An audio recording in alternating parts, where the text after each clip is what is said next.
We're here at Baldwin's, and about a week ago we asked our friends on social media to ask us a few questions about coins. I'm here with Neil Paisley, the Managing Director of Baldwin's, and I've got a few questions in this envelope. I thought we'd have a look at them now. So starting off, I think this is more applicable to Neil because he's been in this game a lot longer than me. What is the most valuable coin you have ever sold? The most valuable, probably, if we talk about auction, it would be the 1703 Vigo 5 guineas that we sold in New York probably about 13 or 14 months ago, where it realised $1.2 million with commission. At the time, that was a record. Me personally, I think it was a Henry VII sovereign, the first sovereign that was ever made. That was a good few years ago. I can't tell you exactly how much it was, but it was in excess of £200,000. And hopefully there'll be more to come. And that was the Henry VII sovereign. So what? That was the first sovereign? The very first sovereign. It was hammered. It then led on to the sovereigns. And obviously then they went to the milled sovereigns in 1817, which was the first milled sovereign. Amazing. Well, my record isn't anywhere near Neil's. I've only been dealing in coins for around 4 or 5 years now. But the most valuable coin I've sold is one of these, not this specific coin, but it's a silver decadramme from Syracuse, dates to around 410 BC, and I sold it for around £30,000. But you still got plenty of time. Indeed. Yes, you'll reach the dizzy highs soon. hopefully. Right. What is your favourite coin? I'll let you go ahead. That's a tough one because there's many coins I like. One in particular that I've always had a fondness for is the 1656 Oliver Cromwell Broad. Wow. I just like the design. It was one of the first milled coins by Blondo. And I just think it's a very pretty coin. Amazing. And it looks so much different from many others, especially as Cromwell was such a short reign. I really like that. I do also, yes, I do like 2 guineas because that's another denomination I always think has been undervalued. They're very pretty, and they're gold. And yes, I've always liked 2 guinea pieces. So you're definitely a milled gold man. Yes, I tend to have been. A lot of people used to associate me with farthings. Oh yeah. And I do like farthings, but gold, I've always been taken in by the gold coins. So yeah, that would be my answer. Fantastic. Put on the spot answer anyway. As much as I like the early milled coins, my area is ancient coins, so there would definitely be one of my favourites in that series. Personally, I like the tortoise and the turtle coins from Regina, which was an island, or is an island in the Mediterranean, and the coins produced there were some of the earliest from a Greek city-state, made of silver, and they have amazing designs which are just basically turtles and then tortoises, and they're some of the most amazing coins from the ancient world. What about the gold ones? Gold. Ancient gold is quite tricky to get your hands on. I'm a very big fan of these massive gold coins from Ptolemaic Egypt. These were struck around the 3rd century, 2nd century BC, and they're some of the largest gold coins from the ancient world. They're absolutely incredible. Right. Should I wear gloves when handling coins? This is a question we get asked quite a lot. In my videos, I don't tend to use gloves when I'm handling coins, and it does sometimes upset people. But what do you think, Neil? Do you think you should wear gloves? I think it's a little bit of a myth, this one. And all I would say is, when you go to coin fairs, have a look at how many people wear gloves. And these are collectors who've been collecting for 40 years plus, dealers who've also been dealing for 40, 50 years. You will see very few people wearing gloves. Now, yes, of course, it can help, but quite often these gloves are cotton. And when you pick the coin up, they can easily slip through, causing damage. Yeah. Now, if you hold a coin by its edge, there should be no problem at all. I've done it for 20 years plus. I've never damaged a coin by holding it by the edge. And also with proof coins. Now, obviously with proof coins, with the mirror-like fields, you would never touch the surfaces. No. But as long as you hold it by the edge, you'll be absolutely fine. And as I say, from experience of seeing other dealers and collectors, it is generally seen that that is the correct way. But don't let it put you off wearing gloves. If you feel comfortable wearing gloves, so be it. Absolutely. But yes, it is a bit of a myth. You can hold a coin without gloves. I couldn't have put it better myself. You mentioned it just now, actually, and we have a question about this. What is a proof coin, and what's the difference between a proof coin and just a regular coin?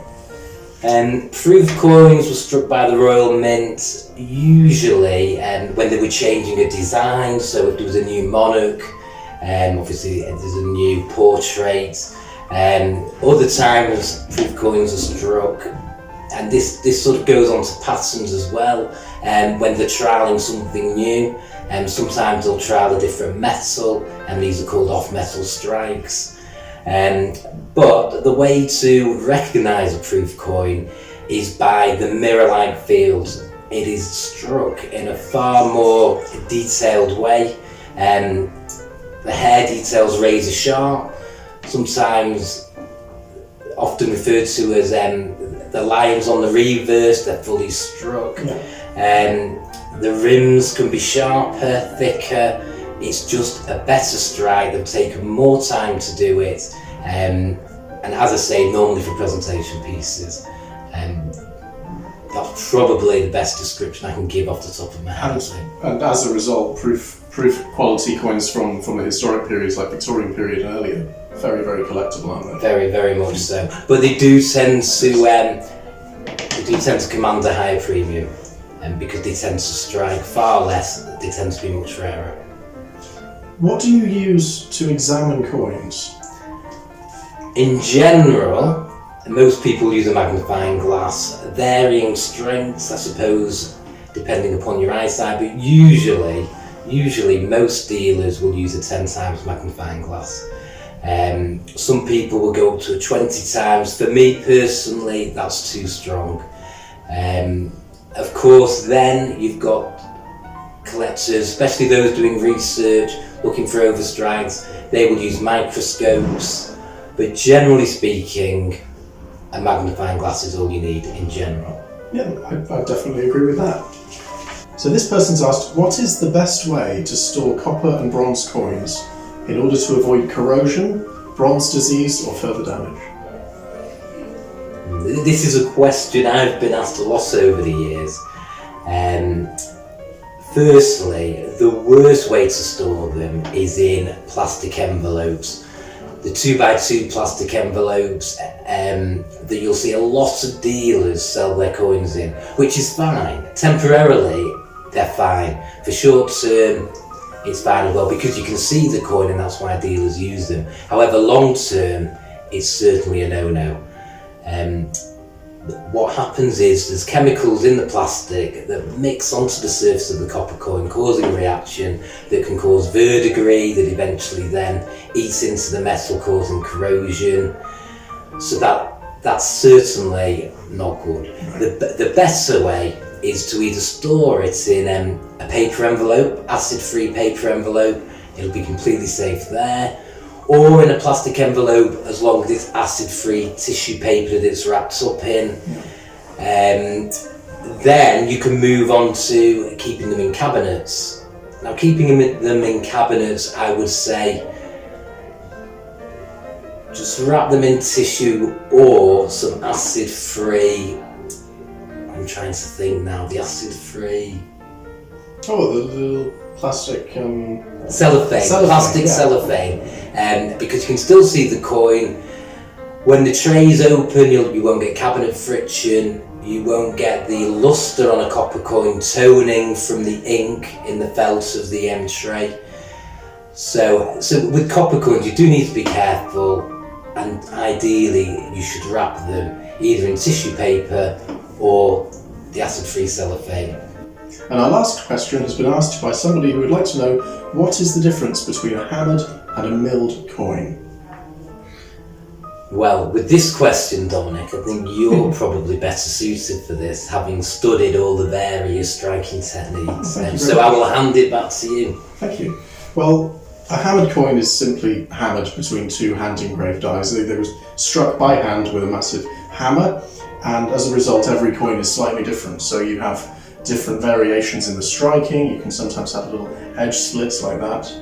And the key difference between hammered and milled is that milled coins were produced using machines. And this began in Britain, this began during the reign of Elizabeth I with a Frenchman named Eloy Mestral, and he developed these ingenious minting machines. But the workers at the mint absolutely hated him because he was threatening to put them out of business.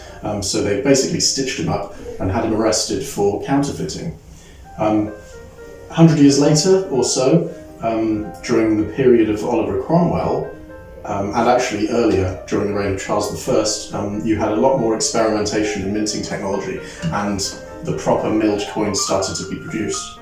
And they had an edge which was inscribed to protect the coin from being clipped, because clipping was rampant at the time, and where people would take silver from the sides of the coins. And since then, we've basically been using the same technology. There were some variations with steam engines during the Industrial Revolution, and you had massive steam presses which produced massive milled coins. But essentially, the techniques are the same today. So that brings our question and answer session to a close. We really hope you found it interesting, and it's goodbye from me. And goodbye from me. Thank you very much.